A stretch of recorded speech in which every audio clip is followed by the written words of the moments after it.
Hey guys, I'm Chris Holloway with the More Expo, and this is my good friend Chad Boyd with Overland Addict out of Nixa, Missouri. And we're coming to you live from our favorite campsite, and what we want to show you guys is how to make the perfect Bloody Mary while you're camping. Yes. Very important to stay hydrated and you know, make sure you and your friends are not thirsty while you're out on the trails. Absolutely, so, man. walk us through it, Chad. How do you do the Bloody Mary? Yeah, absolutely, man. So morning time Bloody Marys are perfect. So we're going to get into this. We're going to use a little Bloody Mary mix, a little vodka, and then drop a little celery in. Oh, that's easy. Yep. Easy enough. Perfect for camping. I love these easy cocktails. Yep. If you guys want to have one of our campsite Bloody Marys or any of the other drinks that we're making in these videos, come to the More Expo and swing by the Overland Addict recovery room and grab a drink and enjoy yourselves. Yep. And why don't you actually show us how to make one of these Now's things? the time to do it. All right, guys. So the first thing we're going to do is we're going to rim our glass with a little lime and then dip that in the rim salt that we got here.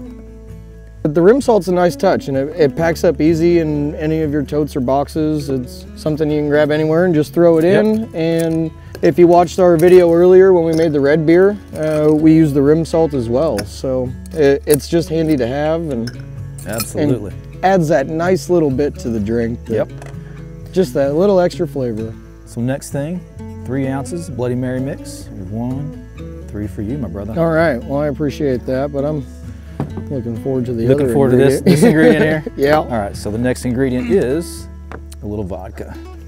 2 ounces of vodka. We'll give Chris a little extra splash because I know he likes his Hey, there we go. Stronger, not bad, yeah, not bad. I'll hand that to you. See, I can be a good assistant as well. Give her a little stir. I'm a better taste tester, but a decent assistant, right? Last ingredient, a little celery.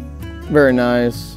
Very nice. And there, my friends, is your Bloody Mary. Thank you. Cheers, guys. Cheers, Chad. Perfect. All right. Love it. That's good. It's got a little spice to it, yeah. Perfect spice, yep. Now you guys can come and try this drink and many others at the More Expo. Swing by the Overland Addict recovery room. It's going to be a fabulous place to hang out and have a cocktail and just visit with your friends. Chill out, take a load off, Yeah, so we'll see you guys in April. Cheers.